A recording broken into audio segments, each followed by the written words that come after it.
set. We quote this to each other also. Yeah, like, I mean, like, this is like just in my circle of friends, this is such an iconic thing to say, because it's insane. It's he's lost his mind. So I feel like, honestly, like, you talk about the mixed critical and commercial reception of this movie. This was released before the movie. This snuck out. So he had this freak out on set against the lighting guy. Because he was doing an intense scene. I'm pretty sure it's the scene when he's convincing everyone not to go on the attack, just from what he's talking about. And he's so locked in the scene, and then apparently this lighting guy wanders into the scene to adjust the light in the middle of Christian Bale's, monologue there. And that's why he freaks out, because he's on so high. He's like, I guess kind of a method actor. He has to get hyped up for it. Well, the funny thing is, like, he's, like, in character for part of this. Yeah. And so that's also the other thing that makes it really, really funny. It's just incredible. And the part to me is, like, he cools down and he gets mad again. Yeah. But anyway, what happened here, obviously, when they film movies, like, the audio guy kept rolling and someone released this. Yes. And I mean, Christian Bale and the lighting guy have since made up, but Bale still has a problem with the fact it was released because it kind of violates the trust of the set. And no, he has a point. Like, you can't just be releasing this stuff. You want that stuff to stay, like, in-house. But at the same time, it's a bad look for Christian Bale, and it's like, dude, like, it's so inappropriate and such an insane overreaction to something is why it's so funny. But anyway, I'm glad we had to talk about that at some point. Yeah, it had to get out. Since you led off the conversation with how you didn't like Christian Bale in this movie, but no, but this put a cloud over the movie to some extent, I think, because this was, like I was saying, it was released before the movie came out. It leaked, and people were like, Mike, what's going on? Let's set a Terminator Salvation, and this was in the public consciousness. People knew about this. Yeah. This was something that people made fun of. I never heard of this ever. No, really. If the machines come and take us all over, and there's a nuclear war, and there's only one thing remembered about this movie from that, it would be his rant. So it's amazing. 10 years later, I still laugh. Yeah, it's about still it. funny. So I can't believe this has completely slipped me by. I've never heard of this. This is bizarre. So all that to say, you put that aside, right? But it's always in the back of your mind when you see it. Yeah. So whenever there's like a scene where it's like, "What are you?" Like when he's yelling at people, you just is this the scene where he freaked out? Like, I don't know. Well, because when we went to go see it, you walking up behind Bryce in the middle of the scene? Like, we were like trying to figure out like which scene it was. Like, while we're watching this, and it wasn't just us. Lots of people did this. So anyway, there you have it. There's the Christian Bale rant. That's funny. So that's its own universe unto itself. So let's move on back to the movie. Let's talk about the good stuff. Okay. I love the look of this movie. So you had kind of said something on it, and I'm not a major film connoisseur, right? Like, I took a semester of film classes at my university, but Terminator 3 has a very interesting look. If by interesting you mean cheap, I would agree with you. I wouldn't say cheap, but it kind of feels like a lot of it's done on a set. Like the scene when the cactus goes on fire when Arnold shows up. Like, to me, I don't know, there's something interesting about the way that it looks, and I like it for that movie, but this has a very realistic feel to it. Mm-hmm. We got this desaturated color, but he's done a lot of practical effects in this movie. Like, a lot of the explosions were all done with gas. Like, they blew up a bunch of gasoline and stuff like this and, like, made massive explosions. The one where it's, like, the long line when Sam Worthington's character's going away with the big when they go full Apocalypse Now. Yeah, like, those are, like, real flames. And I love the look of it. And this is definitely the best special effects in the franchise so far. And there are a couple of really great action scenes in this that stand head and shoulders above the previous films.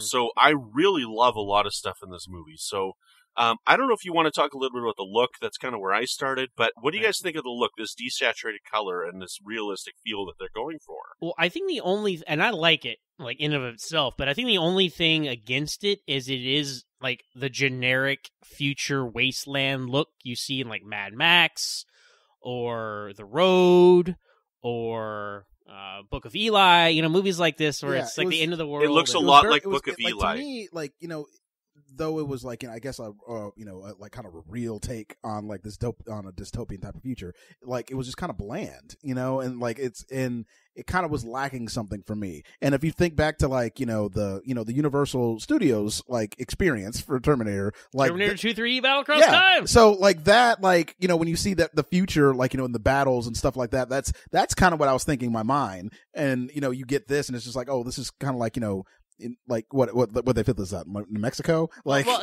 see, the thing is, and that's a common criticism, especially by hardcore Terminator fans. But this is 2018. All those feature scenes we've seen before are 2029, so they have 11 years to get to that. And had they had the trilogy, I feel like they would have evolved into that because they're still using helicopters and guns and like not lasers and purple lasers and all that stuff. Although there is an interesting line here, like in the first Terminator, Kyle Reese is like, "We only go out at night." Yeah, that's another thing. And then in this one, they're like, "We don't go out at night. They see better than us." Yeah, there's a mismatch of like what the future is, mm-hmm. but in that 11-year gap that there would be to the future that we've seen before, you can kind of fill in the blanks in your head. But more importantly, I just think it's a very cinematic looking film. I love like the one take or fake one take shots. We get a lot of the action sequences. There's no music, so you're kind of immersed in the moment. There's for that stuff, going around I do appreciate that. So I really like that approach, and it is very different than what we got before, but it works here. Yeah. That helicopter crash sequence at the beginning, man, that's bonkers. Yeah, because awesome. you see him get in I remember that in the theater. I'm like, that's impressive. Mick G, man, this guy's going places. But you stay with him, you see it crash, he lands, like it's all very well done. And yeah, I think there's a great meld of the practical and the CGI here. Definitely, Brandon, because we haven't seen this scale of this war before. And so it's different than what we saw before. But it's a different time period, too. Let's not forget that. And that is not a problem for me in this film. Mm-hmm. Yeah, like that helicopter sequence, they were talking about it in the maximum movie mode, where that's actually stitched together from like 5 different takes. And they've kind of like seamlessly edited it to make it look like it's one shot. So, which blew me away because I thought it was one shot. I didn't think it was all real. Like, I thought there was some blue screen and stuff, which there was. But I was really surprised to find out that it was like 5 scenes, like 5 takes stitched together in order to blend those special effects. Yeah. So as far as the other characters go, I mean, we talked about John Connor. We can talk about Marcus Wright, the other protagonist. Like, Sam Worthington, right? We make fun of him. I think he's good in this. I do. He is. There's one scene, in the reveal scene where he's a Terminator, though. For some reason, he loses his accent and he just defaults back to speaking with an Australian accent. Yeah. He's like, if I wanted to kill him, I would have done it in L.A., when he's talking about Kyle Reese. Did you notice this? A little bit, yeah. I did. But again, like you could say the same thing for Bale. That's Bale. Yeah, Bale's always struggling to not have his British accent as well. But no, all that aside, like Sam Worthington, I think he's really effective. Like especially in the fight scene where all those guys are attacking him and Moon Bloodgood, and like the way he fights the guys, it's very much like Arnold, very like mechanical, and he does the head turn. Arnold head turn as the Terminator very well. Like, and I don't know, I buy him as this character. He has kind of his backstory is like it's kind of like this vague Tom Paris from Voyager backstory. Like some people died. We're not going to tell you what happened because he's kind of the hero, and we don't want you to not like him. Yeah. Like it's like his brother and a couple of cops died. We don't know what he did. But he got executed for it, so it must have been pretty bad. So you could connect some dots. Yeah, but I think that's a good protagonist, and I think that was the right idea when they conceived the movie. Like, this guy's going to be our protagonist. He's going to be our way into this story. And then, of course, when Bale came in with John Connor, that all kind of changed. But I liked him. I liked his relationship with Kyle Reese as well. So I've got watching this, like, this is one of those weird fan theory things, right? I think that Skynet set him up to end up in this position, right? Because of the way that they planned the infiltration. So this goes into my theory of the spiraling out of control timeline, that they sent another Terminator back in time to 2003 because that's when Judgment Day happened. So after the Terminatrix from T3, they sent somebody else back in time to set this thing up, right? Because that was also in 2003. So after Terminatrix failed, they're like, okay, we're on to our next mission now because that one didn't work. Let's send somebody back in time. We'll set this guy up, send him to jail, give him the death penalty, get him to sign over his body to Skynet so that we can, to Cyberdyne, so that we can turn him into a Terminator later on. It's a little bit more complex of a plan. There might be a couple of holes in my theory there, but I don't. I don't know. That's just think that's how I add to it. necessary. Because again, this spiraling out of control timeline, I like that theory. I know you don't like it, but I mean, to me, it works, and it makes sense for why even like the technology is changing and why the Terminators get better every time. Well, I mean that is more the fail. logic of what the Sarah Connor Chronicles did. It's like it's become a time war with all these different things, and we are now in that phase of like, because Judgment Day's changed the date, the whole time loops that's out the window now. That the rules of time travel have changed. There's nothing to say that didn't happen, Brandon, but I did like how they just made it look Cyberdyne systems here. Remember this is 2003, and Terminator 3 was in 2004, so there was a year for the government to buy Cyberdyne. In 2003 as well. No, it was set in 2004. Are you sure? Yeah. Mm-hmm. So that gives the time for like this Cyberdyne research systems to be look that up while I talk here. I am definitely doing that. But that gives time for the because Helena Bonham Carter's character died, and like the government like bought that research, and I like the continuity of the Cyberdyne logo. Yeah, you see it in the paper. Also, you see it in the Cyberdyne factory in San Francisco.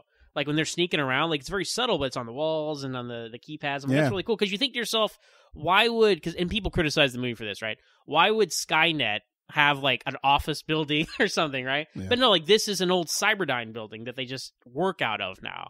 Like why do they have chairs and stuff? Is little. I'm not going to defend that. But no, I think that there was this program they were doing, prototype Terminator hybrids, and as we see when they go in there, you actually see Marcus. Yeah. It's a blink and you miss it there, but when Connor and all his men go down there, they're shining the light around. You see Marcus like laying on a slab, and I guess after this he gets activated when he comes out. Got to have your naked person show up, not knowing what's going on in Terminator. They got that going on. But that's the way I saw it, and the Skynet plot here is a little like. They could have killed Kyle Reese or John Connor anytime. That is a problem. That's what keeps this from being like a 5-star for me. Like they literally capture Kyle Reese and put him like in a detention facility. Like it's like you could have just offed him. Like I don't understand.